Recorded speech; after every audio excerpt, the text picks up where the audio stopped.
5장의 말씀은요, 우리가 계속 앞에서 살펴봤던 것처럼 하나님께서 이스라엘 백성들을 향하여 그들의 불순종과 그들의 우상숭배와 또 그들의 교만에 대해서 책망하시는 그런 내용의 동일한 주제의 말씀입니다. 특별히 5장은 어떤 내용의 말씀을 담고 있냐면, 그들이 계속해서 하나님 앞에 불순종하고 죄악으로 우상숭배로 교만함으로 나아갈 때에 하나님께서 그들을 심판하시겠다라는 그런 내용의 말씀을 담고 있습니다. 그래서 5장의 그 핵심적인 내용들을 살펴보면 그 5장 14절에 하나님의 마음, 하나님의 심판의 말씀이 담겨 있는데 5장 14절 말씀 한 목소리로 읽겠습니다. 내가 에브라임에게는 사자 같고 유다 족속에게는 젊은 사자 같으니 바로 내가 움켜갈지라. 내가 탈취하여 갈지라도 건져낼 자가 없으리라.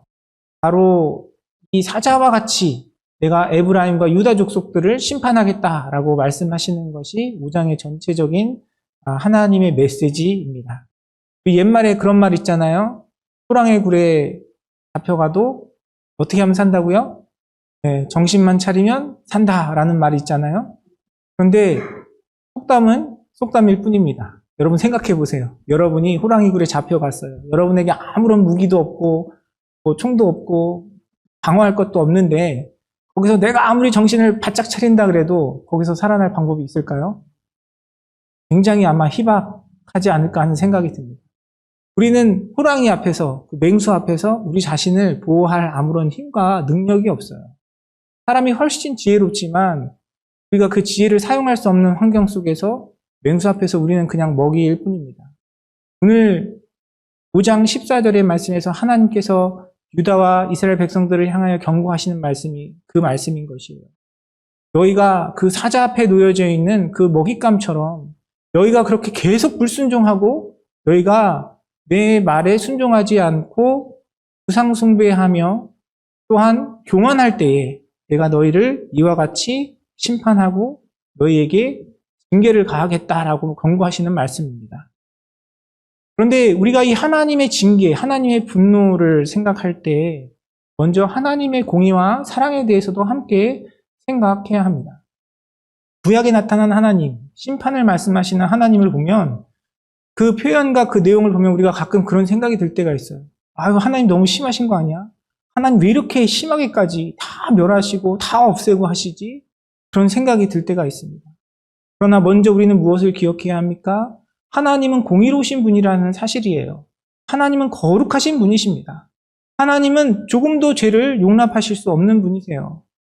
우리를 사랑하심에도 불구하고 우리를 향하여 끝없이 인내하고 우리를 위해서 끝없이 기다리심에도 불구하고 하나님은 우리 죄악 앞에 진노하실 수 없는 분이 바로 하나님이신 것입니다. 또한 이 잘못된 것, 불의한 것, 죄악 가운데 분노하는 마음은 하나님의 사랑으로부터 비롯된 것이에요. 여러분 자녀들을 이렇게 양육하시거나 또 어린 그 가정 가운데 또 조카나 또 어린 아이들 바라보시면서 여러분 사랑의 마음을 품으셨던 적들이 있으실 것입니다. 그 사랑하는 자녀들을 향한 마음이 어떻습니까? 아이들을 위해서 이것저것 다 해주고 희생하고 그 어떤 것이라도 내가 가지지 못하고 내가 취하지 못해도 희생하고 양보할 마음이 있지만 아이들이 잘못된 길로 가면 어떻죠? 아이들이 나쁜 행동을 하면 그 일 가운데 어떤 마음이 듭니까? 또 다른 애들은 젊은 아이들 뭐 인사 잘 안 해도 괜찮은데 내 자녀들이 어디 가서 인사 잘 안 하고 다른 사람에게 책망받을 만한 눈총받을 만한 일을 하면 그 일 가운데 분노하고 불쾌해하는 것이 부모의 마음이에요. 사랑하기 때문에 어떤 일 속에서 분노하고 사랑하기 때문에 그 일 가운데 불편함을 느끼는 것입니다.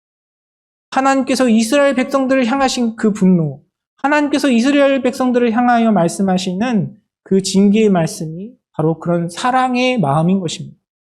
사랑하는 성도 여러분, 저와 여러분의 삶 속에 하나님께서 염려하고 근심하지 아니하시도록 우리가 주님을 사랑하고 우상 숭배하지 아니하며 주님을 경배하고 주님께 순종하고 겸손한 모습으로 나아가는 우리의 모습이 있기를 간절히 소원합니다. 우리가 그렇지 않으면 하나님께서 우리를 사랑하시기 때문에 하나님은 공의로우신 분이시기 때문에 우리는 하나님의 연단과 심판 앞에 놓일 수밖에 없는 것이에요. 그래서 우리가 호세아 말씀을 통해서 계속 살펴본 것처럼 하나님께서는 끊임없이 그들을 향하여 그들의 잘못을 책망하시고 그들로 하여금 심판의 그 경고의 말씀을 이야기하고 계시는 것입니다. 그것이 우리의 외적인 상황과는 관계가 없어요. 우리는 살아가면서 당장 내 눈앞에 놓여져 있는 어려움과 고통을 가지고 주님 앞에 나아가지만 하나님께서는 내 삶의 형편이 아니라 우리가 어떤 모습으로 주님 앞에 서 있느냐, 그것이 주님께는 더 중요한 문제인 것입니다.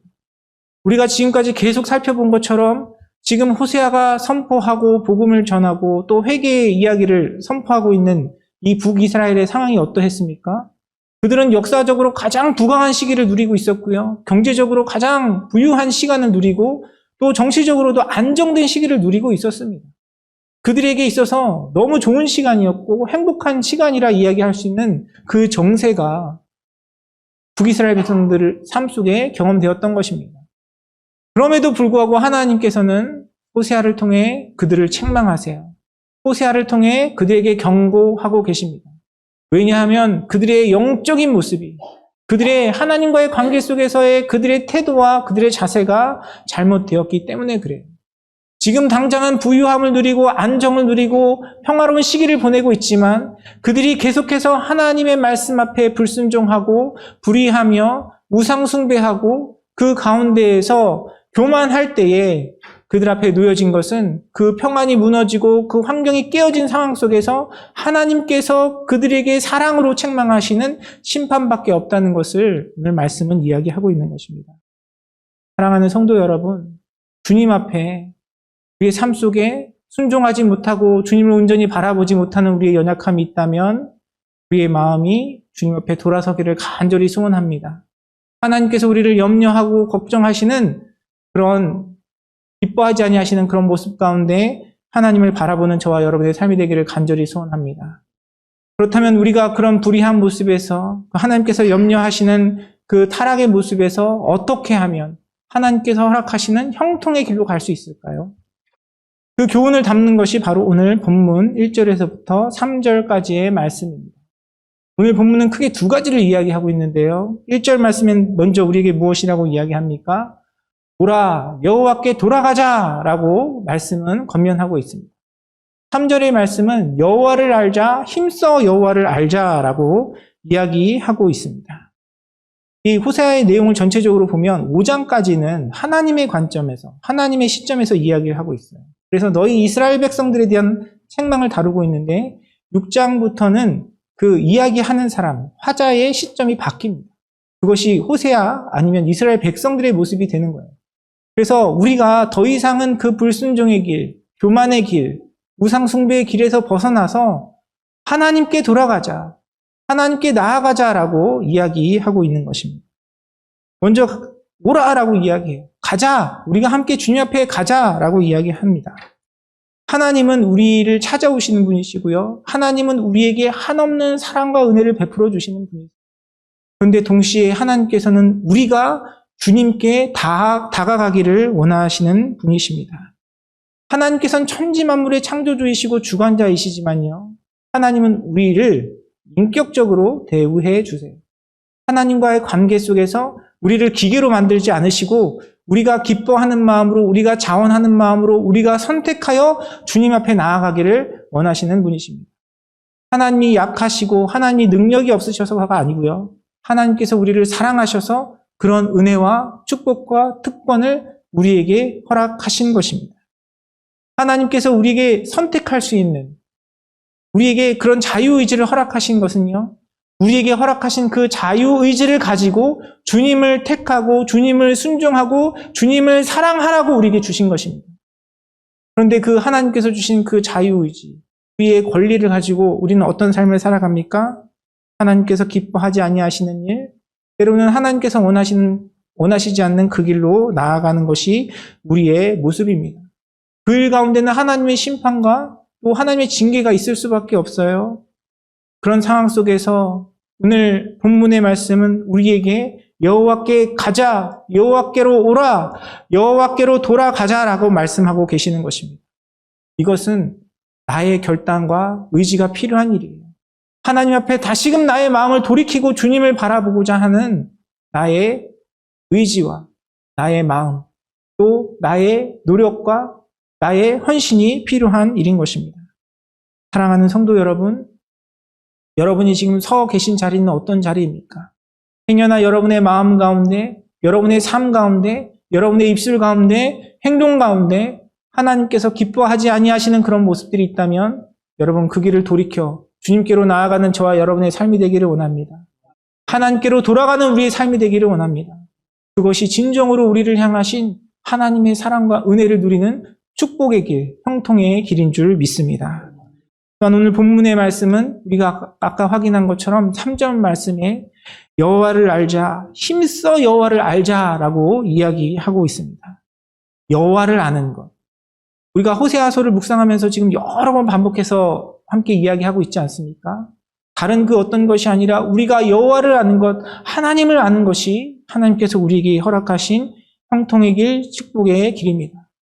그런데 앞서 말씀드린 것처럼 안다라는 것은 나의 머리로 지식으로 아는 것에 그치는 것이 아니라 부부관계를 통해 부부가 서로를 알아가는 것처럼 그렇게 깊은 체험과 관계를 통해서 알아가는 것이 진정한 알미인 것입니다. 기독교가 사랑의 종교라는 건 믿지 않는 사람들도 다 알아요. 도덕책, 윤리책에도 기독교는 사랑의 종교라고 써 있습니다. 그런데 그 사랑을 내가 머릿속으로만 알고 실천하지 않는다면 그것은 사랑을 아는 것이 아닙니다. 진정으로 그 사랑을 안다는 것은 나를 사랑하여 주신 그 하나님의 은혜에 감격하며 그 사랑 안에 살아가고 그 사랑을 누리고 또한 하나님께서 주신 그 사랑을 우리 주변에 허락하신 지체들과 형제들과 세상 가운데 때로는 원수에게 나누는 것이 진정으로 그 하나님의 사랑을 아는 삶인 줄 믿습니다. 사랑하는 성도 여러분, 하나님을 알미 여러분 삶 가운데 온전히 경험되시기를 주님의 이름으로 축원합니다. 머리로만 지식으로만 아는 것이 아니라 진정으로 나에게 주신 그 말씀 한 절 한 절이 내 삶의 경험이 되고 믿음의 고백으로 주님 앞에 올려드려져 그 말씀 가운데 역사하시는 하나님을 여러분의 삶을 통하여 체험하시고 경험하시고 그 하나님으로 인하여 기뻐하고 주님께 영광 올려드리는 복된 삶을 살아가시는 우리 사랑하는 성도님들의 삶이 되시기를 주님의 이름으로 축원합니다. 오늘 본문의 말씀은요, 우리에게 평통한 길, 하나님의 은혜 가운데 살아가는 그 길에 대해서 여호와께로 돌아가고 또한 여호와를 알아가는 것이 그 축복의 길, 형통한 길이라고 이야기하고 있습니다. 여러분 아멘으로 화답하셨는데 여러분 어떻게 그 길을 걸어가시겠습니까? 어떻게 그 여호와께 돌아가는 길, 여호와를 알아가는 길을 실천하며 살아가시겠습니까? 제가 이렇게 여러 번 말씀드렸던 것처럼 제가 이렇게 미국에 신학 공부하러 유학 오기 전에 한국에서 사교육계에 몸을 좀 담았습니다. 학원에서 수학을 가르쳤었는데요. 아이들이 그 시험이 끝나면 기말고사, 중간고사가 끝나면 학원 오기 싫어해요. 그런데 어쩔 수 없이 학원 오게 되는 상황이 있습니다. 엄마 아빠 눈치 보여서 갈 데가 없어서 심심해서 시험 끝나고 굳이 학원을 오는 아이들이 있어요. 근데 그 아이들을 대상으로 이렇게 수업을 하려면 수업하려는 저도 되게 힘들었어요. 왜냐하면 시험 공부하려고 아이들 막 밤새서 열심히 공부하고 나서 시험 치고 난 다음에 무슨 이게 책이 눈에 들어오겠어요. 그때마다 이제 아이들과 함께 어떻게 시간을 보냈냐면 아이들이 왜 공부를 해야 되는지, 그 이유에 대해서 같이 이야기했던 적이 있었습니다. 그러면 아이들이 이제 그때는 막 이야기해요. 당장 시험 치고 돌아오면 아이들의 마음이 어떻겠습니까? 대부분은요, 생각했던 것보다, 기대했던 것보다 시험을 못 쳐서 다 속상해해요. 아, 지난번에는 70점 맞았는데 이번엔 64점밖에 못 맞았다고 막 속상해하면서 어떤 아이들은 막 울면서 이야기합니다. 그런 아이들 붙잡고 이야기를 하면 아이들이 대부분 다 같이 다음에는 더 열심히 공부해서 성적 잘 받아야지. 그렇게 결심을 해요. 성적이 좋은 아이는 좋은 아이대로, 공부를 못하는 아이는 못하는 아이대로 더 잘하고 싶은 마음이 다 같이 있습니다. 그러면 그런 아이들과 이렇게 이야기를 하면서 그래, 앞으로는 어떻게 공부할래? 라고 이야기하면 아이들의 대답이 뭔지 아세요? 열심히 할 거예요. 앞으로 잘할 거예요. 이렇게 이야기합니다. 그런데 그렇게 이야기하는 친구들의 삶 속에는 변화가 없습니다. 결과가 없어요. 어떻게 열심히 할 건지, 어떻게 잘할 건지에 대한 구체적인 실천과 그 삶의 모습이 없으면 그냥 열심히 잘은 나의 마음의 소원일 뿐인 것입니다. 우리의 신앙생활도 마찬가지예요. 오늘 본문의 말씀이 우리에게 여호와께 돌아가자, 여호와를 알자, 힘써 알자라고 말씀하시는데, 여러분 아멘으로 화답하셨는데 여러분 삶 속에 어떻게 여호와께 돌아가며 어떻게 여호와를 더욱더 힘써 아는 그 삶을 이루어 가시겠습니까? 우리가 여호와께 돌아가는 것, 여호와를 알아가는 것, 그것은 엄청난 대단한 것이 아니에요. 우리가 이제 여호와께 돌아가고 힘써 알기로 결심했기 때문에 내 생업을 다 접고 이제 선교지로 가겠습니다. 그것이 여호와께 돌아가고 여호와를 아는 것이 아닙니다. 주님을 알고 주님께 돌아가는 것은 내 삶의 작은 부분, 내 삶의 작은 것부터 주님 앞에 내어드리는 실천적인, 구체적인 우리의 삶의 변화를 이야기하는 것입니다. 베드로전서 3장 7절은 우리에게 다음과 같이 이야기합니다. 남편들아, 이와 같이 자식을 따라 너희 아내와 동거하고 그를 더 연약한 그릇이요 또 생명의 은혜를 함께 이어받을 자로 알아 귀히 여기라. 이는 너희 기도가 막히지 아니하게 하려 함이라. 베드로전서 3장 7절이 이야기하는 내용은 무엇입니까? 남편들에게 권면하는 말씀인데요. 아내를 연약한 자로 또 생명의 은혜를 함께 이어받을 자로 알아서 귀하게 여기라라고 말씀합니다. 귀하게 여기라. 그런데 이 귀하게 여겨야 하는 이유가 무엇입니까? 그것이 기도가 막히지 아니하는 방법이고 지혜이기 때문에 그렇습니다. 우리는 우리의 삶과 하나님과의 관계를 분리해서 생각할 때가 많아요. 그런데 성경이 우리에게 주는 교훈은 무엇입니까? 남편과 아내의 관계 속에서 아내를 귀하게 여기는 것이 기도가 막히지 않게 하는 하나님의 지혜라고 말씀하고 계시는 것이에요. 내 삶 속에서 하나님의 뜻에 따라 하나님의 말씀에 따라 순종하지 않는 그 모습들이 그런 마음으로 이웃을 대하고 그런 마음으로 다른 사람을 대하는 우리의 태도가 하나님 앞에 나아가는 우리의 기도를 막히게 하는 일일 수 있다라고 성경은 경고하고 있는 것입니다. 참 이상하죠? 주일에 차를 타고 교회를 올 때면 항상 이렇게 부부가 같이 오시는 분들은 다투게 되는 경우들이 많이 있습니다.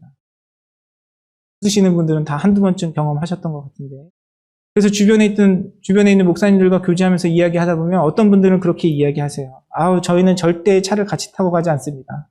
주일 아침에 차를 따로 가지고 온다고 이렇게 이야기하세요. 그런 부부간의 관계, 하나님과의 관계 없는 것처럼 느껴지는 그런 모습들이 하나님 앞에 나아가는 그 관계, 예배를 방해할 때가 많이 있어요. 여러분 그런 일들 경험하신 적이 있으리라 생각이 듭니다. 부부와의 관계, 자녀들과의 관계, 또 세상 속에서 내가 살아가는 그런 관계들 속에 하나님께서 기뻐하시는 삶의 태도를 가지지 못한다면 여러분 그것이 우리의 기도를 막고 예배를 막게 되는 것이에요. 여호와께 돌아간다는 것, 여호와를 알아간다는 것은 하나님과의 나와의 관계 속에서 하나님과 교제하는 시간도 중요하지만 우리에게 주어진 그 말씀 가운데 하나님께서 기뻐하지 아니하시는 그 삶의 작은 부분들, 하나님께서 우리에게 순종을 요구하시는 그 작은 부분들을 주님께 드리는 것으로부터 시작되는 것입니다. 사랑하는 성도 여러분, 저와 여러분의 삶 속에, 우리의 삶 속에 진정한 그 삶의 구체적인 자리에서 주님께 돌아서며 주님을 알아가는 은혜가 있기를 간절히 소원합니다. 그것이 우리의 삶으로 하여금 하나님의 은혜, 우리에게 부어주시는 그 사랑과 축복을 더욱더 온전히 누릴 수 있게 하는 통로가 되고 능력이 되는 것입니다. 우리가 그렇게 우리의 삶을 돌이켜 여호와께 돌아가며 하나님을 더욱더 힘써 알기를 나의 삶의 구체적인 그의 삶의 현장에서 소원하고 또 그 가운데 주님 앞에 순종하고 충성하며 나아갈 때 하나님께서는 우리에게 놀라운 것으로 부어주시고 함께 하시겠다고 오늘 말씀은 우리에게 약속하고 있습니다. 2절 말씀은 우리에게 이렇게 이야기해요. 이틀 후에 살리시며 셋째 날에 우리를 일으키시리니 우리가 그의 앞에서 살리라 라고 이야기하고 있습니다. 여러분 이틀 후에 살리시고 셋째 날에 우리를 일으키신다라는 말씀을 보면서 떠오르시는 것 없으세요? 이틀 후에 살리심을 받고 셋째 날에 일으키심을 받으신 분이 누구이십니까? 바로 예수 그리스도이시죠. 예수님께서는 십자가에 못 박히신 후에 3일째 살아나셨고요. 예수님께서 무덤에서 그 육체의 죽음을 경험하셨던 시간을 생각하면 만 이틀입니다. 예수님의 그 부활과 함께 살리심을 받은 자가 바로 우리 그리스도인 줄 믿습니다. 하나님께서 우리의 삶을 통하여 여호와께 돌아가며 여호와를 힘써하는 삶을 통해서 우리에게 베풀어 주시는 하나님의 그 형통과 축복의 은혜는 무엇이냐면 다른 그 어떤 것이 아니라 예수 그리스도와 함께 일으키심을 받고 그와 함께 살아가는 삶인 줄 믿습니다. 우리 땅에서의 삶은요, 우리 땅에서 살아가는 인생의 여러 가지 고난들은 항상 끊임이 없어요. 이 문제 해결되면 또 다른 문제들이 다가오고요. 우리의 삶의 그런 고난과 아픔들은 계속해서 어떤 문제들을 우리에게 근심을 자아냅니다. 그런데 그 가운데서 우리가 평안을 느끼고 평안을 누리고 자유로울 수 있는 방법은 무엇입니까? 다른 그 어떤 것이 아니라 세상의 물질과 세상의 강건함과 세상의 풍요로 자유를 누리는 것이 아니라 우리와 함께 부활하신 그 생명의 능력으로 그리스도와 연합하여 살아갈 때 우리에게 주시는 진정한 자유와 평강이 우리에게 경험되어지는 것입니다. 사랑하는 성도 여러분, 늘 그 은혜 안에 살아가는 저와 여러분의 삶이 되기를 간절히 소원합니다. 또한 3절의 말씀은 우리에게 이렇게 이야기합니다. 그의 나타나심은 새벽빛같이 어김없나니 비와 같이 땅을 적시는 늦은 비와 같이 우리에게 임하시리라 하니라 라고 약속하고 계십니다. 하나님께서 우리에게 베푸시는 그 은혜는 새벽빛과 같다라고 이야기합니다. 새벽빛. 새벽빛이 무엇으로부터 옵니까? 태양으로부터 오죠. 새벽이 되면 우리는 태양이 비추는 그 빛을 경험하게 됩니다. 그런데 우리가 너무나 잘 알잖아요. 태양은 변함이 없습니다. 태양은 항상 꺼지지 않고 그 자리에서 빛을 비춰요. 그런데 그것이 새벽에 우리의 눈에 보이는 것뿐이죠. 하나님의 사랑도 마찬가지입니다. 하나님의 사랑은 변함이 없이 우리를 향하고 계세요. 하나님의 은혜와 하나님의 자비하심과 인자하심은 끊임없이 우리를 비추고 있습니다. 그런데 문제는 무엇입니까? 우리가 그 하나님 바라보지 못하는 거예요. 하나님 의지하고 하나님 신뢰하지 못하고 세상에 있는 그 그늘과 어두움과 세상에 있는 환경들을 바라볼 때 우리는 염려와 근심하는 삶을 살아갈 수밖에 없는 것입니다. 그러나 새벽빛과 같이 주님께서 우리를 비춰주시는 은혜가 우리가 여호와께 돌아가고 여호와를 힘써할 때에 우리에게 임할 줄 믿습니다. 그 은혜를 온전히 경험하는 저와 여러분의 삶이 되기를 간절히 소원합니다. 또한 오늘 본문 말씀은요, 늦은 비와 같이 우리에게 그 하나님의 은혜가 임한다라고 말씀은 이야기하고 있습니다. 이 이스라엘 백성들이 살았던 그 팔레스타인 지역은요, 농작물을 가꿀 때 한국과는 반대로 가을에 씨를 뿌리고 봄에 수확을 했어요. 근데 그 지역이 비가 충분하지 않은 지역이어서 늦은 비는 추수하기 전에 내리는 그 비를 의미하는데요. 작물을 거두기 전에 곡식을 거두기 전에 이 늦은 비가 충분하게 내림으로 그동안 자라지 못했던 작물들이 곡식을 그 열매를 거둘 수 있을 정도로 성장하는 그런 기능을 한다고 합니다. 이 늦은 비라는 의미는 하나님께서 우리에게 베풀어 주시는 우리의 삶 속에 열매를 거둘 수 있도록 우리에게 부어주시는 하나님의 능력과 은혜를 이야기하는데 우리의 그리스도의 삶에 비추어 본다면 바로 성령님의 역할과 은혜와 비추어서 생각해 볼 수 있을 것입니다. 우리의 삶을 풍요롭게 하는 것은 무엇입니까? 우리의 힘과 능력이 아니죠. 우리는 우리 스스로 아무것도 할 수 없는 그 작물과 같은 나무와 같은 존재입니다. 태양이 햇빛을 비추고 하늘에서 비가 내리지 않으면 우리는 성장할 수 없어요. 그런데 하나님께서 여호와께 돌아서며 여호와를 힘써하는 삶 가운데 늦은 비와 같은 은혜를 우리에게 부어주신다라고 약속하고 계시는 것입니다. 나는 부족하고 연약하지만 하나님께서 성령의 능력으로 우리의 삶 가운데 부어주셔서 우리의 삶을 이끌어 가시고 여호와께 돌아서며 여호와를 힘써하는 그 삶 가운데 아름다운 열매를 맺게 하는 복된 삶을 이루어 주실 줄 믿습니다. 우리가 여호와께 돌아가자, 여호와를 힘써 알자 이런 말씀을 대할 때마다 늘 실패하고 넘어지는 우리의 부끄러운 삶을 고백할 수밖에 없어요. 그러나 항상 제가 여러 번 말씀드린 것처럼 우리는 그리스도 안에 새 생명을 얻은 자로 하나님께서 우리에게 부어주신 그 생명으로 살아가는 존재들입니다. 어린아이가 갓 태어나가지고 아무것도 못하잖아요. 자기 스스로 할 수 있는 것이 없습니다. 말도 못하고요. 걷지도 못하고 심지어 서지도 못해요. 그런데 그 삶 속에서 아이들이 어머니의 그 젖을 먹고 음식을 잘 먹고 또 잘 자고 하면서 자연스럽게 자라가는 것이죠. 아이들이 처음 걷기 시작할 때 얼마나 많이 실패합니까? 자기 두 발로 제대로 서지도 못하잖아요. 1초도 제대로 서지 못해요. 그 실패하는 일을 수없이 반복합니다. 그런데 그런 아이를 보면서 부모님들이 걱정하지 않아요. 우리 아이 못 걸으면 어떡하지? 염려하지 않습니다. 몇 개월 되지 않은, 돌도 되지 않은 아이가 걷지 못한다고 해서 부모들이 그 모습을 보면서 염려하지 않는 이유가 무엇입니까? 하나님께서 걷도록 창조하셨기 때문에 그래요. 우리의 삶도 마찬가지입니다. 하나님 안에서 여호와께 돌아가고 여호와를 힘써 알고 주님께서 기뻐하시는 삶을 살아가기를 원하는데 우리의 삶을 돌아보면 실패와 우리의 삶을 돌아보면 우리가 자꾸 넘어지는 그런 모습들을 발견할 때가 많이 있어요. 그러나 우리가 주님을 닮아가고 주님께서 허락하시는 열매를 맺는 것조차 우리의 힘과 능력으로 하는 것이 아니고요. 오늘 말씀에서 약속하고 있는 것처럼 땅을 적시는 늦은 비와 같이 성령님께서 우리와 함께 하실 때에 우리 가운데 그 일이 일어날 줄 믿습니다. 하나님께서 우리를 변화시키시고요. 하나님께서 우리를 새롭게 하시고 어느덧 주님과 교제하며 주님과 동행하며 여호와께 돌아선 그 삶을 통하여 하나님을 알아가는 그 삶을 통하여 주님 앞에 나아갈 때에 하나님께서 우리를 새롭게 하시고 하나님께서 우리를 성숙하게 하시고 하나님께서 우리의 삶 가운데 열매 맺게 하시는 것입니다. 사랑하는 성도 여러분, 오늘 우리에게 주신 말씀 가운데 우리의 삶을 비춰보기를 원합니다. 하나님께서 돌아서기 원하시는 우리의 삶의 모습은 없는지 우리의 모습을 돌아보기 원합니다. 그것이 하나님과의 관계 속에서 나의 삶에 허락된 작은 부분이라 할지라도 여러분 각자에게 주시는 그 하나님의 말씀 가운데 여러분에게 주시는 그 성령님의 책망 가운데 이 시간 결단하고 주님 앞에 돌아서기로 작정하고 여러분의 삶을 주님께 내어드리는 은혜가 여러분의 삶 가운데 있기를 주님의 이름으로 축원합니다.